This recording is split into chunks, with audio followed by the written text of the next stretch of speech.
Hey, are you thinking about starting a real estate team? Well, I'm going to show you the 3 things that you need to consider and think about before you launch that team. And it might mean that you shouldn't launch a team. So I'm going to break that down for you here in just 1 minute. Let's dive right in.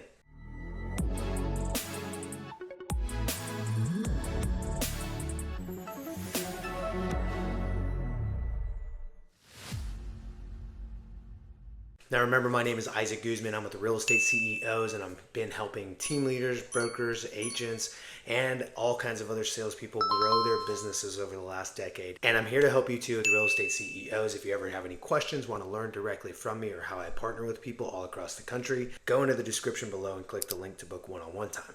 But let's jump right into building a team. There's really 3 things that you need to think about. The first is going to be team structure. How are you going to structure the team? Do you want to be a rainmaker and just have showing agents working for you? Or do you want full-blown buyers agents and listing agents? And do you want to follow the traditional path as described in a book called Millionaire Real Estate Agent, where you start building out and scaling up and you have buyer's agents and you have a listing partner? You want to figure out what that looks like in the future. What do you want to do in the business day to day? Now, if you are just like, I have too much going on and I don't have any time for my family or my hobbies, then the model that I would recommend is actually just having an admin and a showing partner for your listings and for your buyers. That is the ideal solution. So I would actually say, if you're just overwhelmed and you just want to have a version of your life where you're not just constantly underwater because of your real estate business and the success it brings, I would actually not start a team. I'm a big team guy, don't get me wrong, but I wouldn't start a team. I would actually start off with this smaller version of a team. You might even call it like a micro team or a rainmaker team. That's the thing you really have to take into consideration is, do I want to be a CEO? Do I want to be a sales manager? Do I want to be a mentor? Do I want to still be an agent, but I just need a little lift?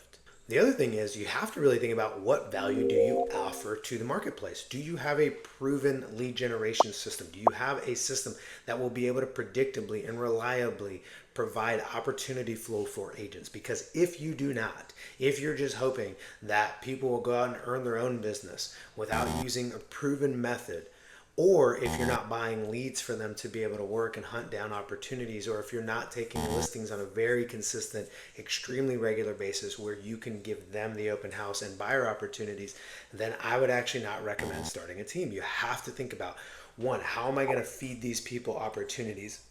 And by the way, that doesn't necessarily mean go out and get leads for them and buy leads for them and put a credit card down on some system and run ads or buy Zillow leads.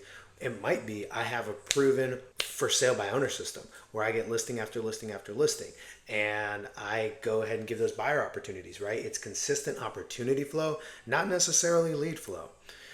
In addition to that, you have to know, what is it that you're going to do to set yourself apart from the other teams in the marketplace? If you're not ready to compete and say, I'm going toe to toe with these other teams in the marketplace, then you should not start a team.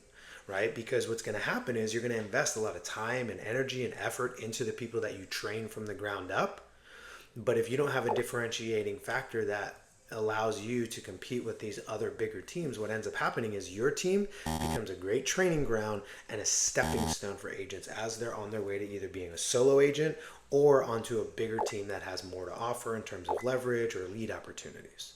So that's a big consideration. What is your unique value proposition? Because once you enter into the team space, it's very similar to being a regular agent, right? A normal solo agent, in that you're competing. Now, instead of competing with other agents, though, you're not just doing that, you're also competing with the value proposition of other teams in your marketplace, because they want your agents. So you got to know what that is. If you're not ready to take on a whole different set of value propositions and being able to evolve your team as it grows, to retain people and to attract people who are considering your team versus other teams in the marketplace, I don't think you should start a team. Lastly, budgeting. Here's the reality. Most, on a percentage of profit, most teams make less than when you are going solo. It's just the reality. You have a higher expense load. You're hiring people. You're buying technology that you might not use as a solo agent. Definitely not at the scale in which you were a solo agent. You're buying additional seats. You're paying for people's websites and for headshots and for signs that go missing and lots of other things. So know that your 50, 60% gross margin right now, or even your 40% profit for an individual business, that is going to shrink. And yeah, will you make more dollars as long as you can increase the volume? Absolutely.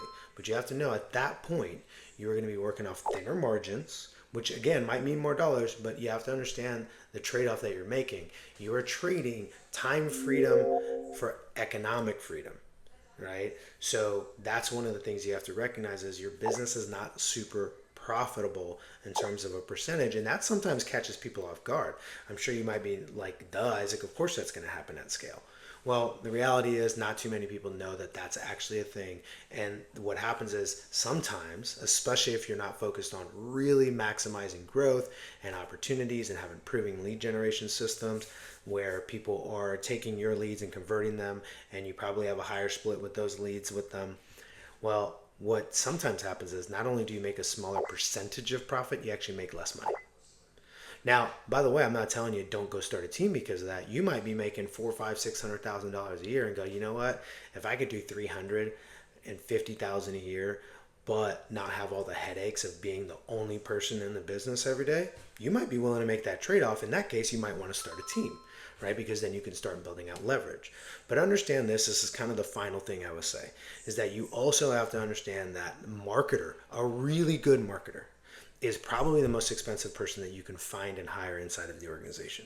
So if you're planning on starting a team and building it at scale, understand this. You either are going to spend a lot of money finding a fantastic marketing director, a fantastic chief marketing officer, or you are going to have to become that person. It's more cost effective for you to become that person, but when you become that person, you have to be dedicated. That is your role.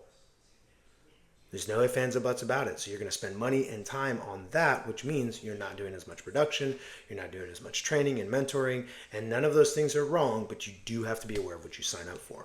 So hopefully, if you're thinking about starting a team, these considerations are helpful for you to kind of navigate that. And if you have questions about launching a team, scaling your team, building your team and recruiting and building and retention systems, drop into the description below. There's a link where you can book one-on-one time with me.